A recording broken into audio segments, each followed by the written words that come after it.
Hello everyone. ಇವತ್ತು south Indian ಸ್ಟೈಲಲ್ಲಿ fish ಕರಿನ ಹೇಗೆ ಮಾಡೋದು ಅಂತ ನೋಡೋಣ ಬನ್ನಿ. ನಾನಿಲ್ಲಿ ಒಂದು ಅರ್ಧ ಕೆ ಜಿಯಷ್ಟು ಕಿಂಗ್ ಫಿಶ್ನ ತೊಗೊಂಡಿದ್ದೀನಿ. ಇದು ಫ್ರೀಸ್ ಆಗಿದೆ. ಸ್ವಲ್ಪ ನೀರು ಹಾಕಿಬಿಟ್ಟು ಸೈಡ್ನಲ್ಲಿರೋಣ. ಇವಾಗ ಒಂದು ಚಿಕ್ಕ ಲೆಮನ್ ಸೈಜಷ್ಟು ಹುಣಸೆ ಹುಳಿನ ನಾನು ನೆನೆಸಿಡ್ತಾ ಇದ್ದೀನಿ. ಇದಕ್ಕೆ ಬಿಸಿನೀರು ಹಾಕಿಬಿಟ್ಟು ಸ್ವಲ್ಪ ನೆನೆಯೋಕ್ಕೆ ಇಡೋಣ. ಮೀನ್ ವೈಲ್ ನಾನಿಲ್ಲಿ ಫಿಶ್ ಕರಿಗೆ ರೈಸ್ ಮಾಡ್ಕೋತಾ ಇದ್ದೀನಿ, ರೆಗ್ಯುಲರ್ ವೈಟ್ ರೈಸ್. ಸೊ ಇವಾಗ ಅನ್ನ ಆಗೋವರೆಗೂ ನಾವು ಫಿಶ್ ಕರಿನ ರೆಡಿ ಮಾಡ್ಕೊಳ್ಳೋಣ. ಸೊ ಫಿಶ್ ಕರಿಗೆ ನಾನಿಲ್ಲಿ ಶುಂಠಿ ಮತ್ತು ಒಂದು ಕೈ ಹಿಡಿಯಷ್ಟು ಸಾಂಬಾರು ಈರುಳ್ಳಿನ ತೊಗೊಂಡಿದ್ದೀನಿ.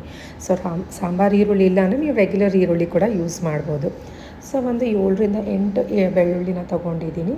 ಆ್ಯಕ್ಚುಲಿ ನಾನು 3 ಟೊಮೊಟೊ ತೊಗೊಂಡಿದ್ದೆ, ಬಟ್ 2 ಸಾಕು ಅನ್ನಿಸ್ತು, ಅದಕ್ಕೆ ನಾನು 2ನೇ ಯೂಸ್ ಮಾಡ್ತಾಯಿದ್ದೀನಿ. ನಾನು ಬರೀ 2 ಟೈಮ್ಗೆ ಆಗೋಷ್ಟು ಗ್ರೇವಿನ ಮಾಡ್ತಾಯಿದ್ದೀನಿ, ಅದಕ್ಕೋಸ್ಕರ. ಶುಂಠಿ ಬಂದು ನಾನು 1 ಇಂಚಷ್ಟು ತೊಗೊಂಡಿದ್ದೀನಿ. ಸೊ ಎಲ್ಲನೂ ನಾನು ರೆಡಿ ಮಾಡ್ಕೊಂಡಿದ್ದೀನಿ.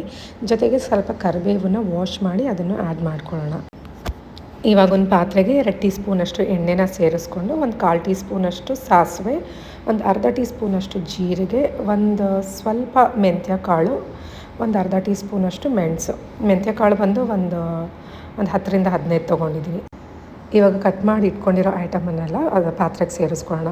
ಎಲ್ಲನೂ ಒಂದು 2-3 ನಿಮಿಷ ಚೆನ್ನಾಗಿ ಮಿಕ್ಸ್ ಮಾಡಿಕೊಂಡು, ಇವಾಗ ಇದಕ್ಕೆ ಒಂದು ಸ್ವಲ್ಪ ಅರಿಶಿನ, ಒಂದು 3/4 ಟೀ ಸ್ಪೂನಷ್ಟು ಧನಿಯಾ ಪುಡಿ, 1 ಟೀ ಸ್ಪೂನಷ್ಟು ಖಾರದ ಪುಡಿನ ಸೇರಿಸ್ಕೊಂಡು ಒಂದು 2 to 3 ಮಿನಿಟ್ಸ್ ಚೆನ್ನಾಗಿ ಫ್ರೈ ಆಗಲಿ. ಅದು ತಣ್ಣಗೆ ಮಾಡಾದಮೇಲೆ ಮಿಕ್ಸಿ ಜಾರ್ಗೆ ಹಾಕ್ಬಿಟ್ಟು ಗ್ರೈಂಡ್ ಮಾಡ್ಕೊಳ್ಳೋಣ. ಬೇಕಾದ್ರೆ ನೀರು ಆ್ಯಡ್ ಮಾಡ್ಕೋಬೋದು. ಸೊ ಟೊಮೊಟೊ ಇದ್ದಿದ್ದರಿಂದ ನಾನು ನೀರೇನು ಆ್ಯಡ್ ಮಾಡಿಲ್ಲ. ಇದು ಇವಾಗ ಚೆನ್ನಾಗಿ ಫೈನ್ ಪೇಸ್ಟ್ ಆಗೋವರೆಗೂ ಗ್ರೈಂಡ್ ಮಾಡ್ಕೊಳ್ಳೋಣ. ಸೊ ಇವಾಗ ಮಸಾಲೆ ರೆಡಿ ಆಗಿದೆ. ನಾನು ಸೇಮ್ ಅದೇ ಪಾತ್ರೆಗೆ ಒಂದು 4ರಿಂದ 5 ಟೇಬಲ್ ಸ್ಪೂನಷ್ಟು ಎಣ್ಣೆನ ಸೇರಿಸ್ಕೊಂಡಿದ್ದೀನಿ. ಎಣ್ಣೆ ಸೇರಿಸ್ಕೊಂಡು ಸ್ವಲ್ಪ ಸಾಸಿವೆ, ಸ್ವಲ್ಪ ಕರಿಬೇವು ಮತ್ತು ರುಬ್ಕೊಂಡಿರೋ ಮಸಾಲೆನ ಆ್ಯಡ್ ಮಾಡ್ಕೊಂಡಿದ್ದೀನಿ.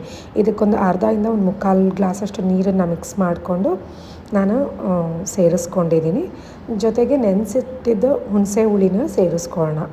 ರುಚಿಗೆ ತಕ್ಕಷ್ಟು ಉಪ್ಪನ್ನು ಸೇರಿಸ್ಕೊಂಡು ಸ್ವಲ್ಪ ಮಿಕ್ಸ್ ಮಾಡಿ ಇದನ್ನು ಚೆನ್ನಾಗಿ ಬೇಯೋಕ್ಕಿಡೋಣ. ಒಂದು 5ರಿಂದ 6 ನಿಮಿಷದವರೆಗೂ ಬೇಯಲಿ. ಸೊ ಅದಾದಮೇಲೆ ಇವಾಗ ನನ್ನ ಫಿಶ್ ಕೂಡ ಆಗಿದೆ, ಅದನ್ನು ನಾನು ಗ್ರೇವಿಗೆ ಸೇರಿಸ್ಕೊತಾ ಇದ್ದೀನಿ. ಸೊ ಎಲ್ಲ ಫಿಶನ್ನು ಸೇರಿಸ್ಕೊಂಡು ಒಂದು 8ರಿಂದ 10 ನಿಮಿಷದವರೆಗೂ ಕ್ಲೋಸ್ ಮಾಡಿ ಮೀಡಿಯಮ್ ಫ್ಲೇಮ್ ಮೇಲೆ ಕುಕ್ ಮಾಡ್ತೀನಿ. ಸೊ ಇವಾಗ ನಾನು ಕಟ್ ಮಾಡ್ಕೊಂಡಿರೋ ಹಸಿಮೆಣ್ಸಿನ್ಕಾಯಿ ಮತ್ತು ಕೊತ್ತಂಬರಿ ಸೊಪ್ಪನ್ನು ಸೇರಿಸ್ಕೊಂಡು ಓಪನ್ ಮಾಡಿ ಒಂದು 3-4 ಮಿನಿಟ್ಸ್ ಬೇಯೋಕ್ಕೆ ಇಟ್ಟಿದ್ದೀನಿ. ನಾನಿಲ್ಲಿ 1 ಹಸಿಮೆಣ್ಸಿನ್ಕಾಯಿನ ಮತ್ತು 1 ಕೈ ಹಿಡಿಯಷ್ಟು ಕೊತ್ತಂಬರಿನ ಸೇರಿಸ್ಕೊಂಡಿದ್ದೀನಿ. ನೀವು ಹಸಿಮೆಣ್ಸಿನ್ಕಾಯಿನ ನೋಡಿಕೊಂಡು ಸೇರಿಸ್ಕೋಬೋದು. ಫಿಶ್ ಹಾಕಾದ್ಮೇಲೆ ಗ್ರೇವಿನ ಅವಾಗವಾಗ ಮಿಕ್ಸ್ ಮಾಡೋದೇನು ಬೇಡ, ಮೀನು ಮುರಿದೋಗೋ ಚಾನ್ಸಸ್ ಇರುತ್ತೆ. ಇವಾಗ south Indian style fish curry ready ಆಗಿದೆ. ಸೊ ರೆಸಿಪಿ ಇಷ್ಟ ಆಗಿದರೆ ಲೈಕ್, ಶೇರ್, ಸಬ್ಸ್ಕ್ರೈಬ್ ಮಾಡೋದನ್ನು ಮರಿಬೇಡಿ. So see you in the next video. Bye.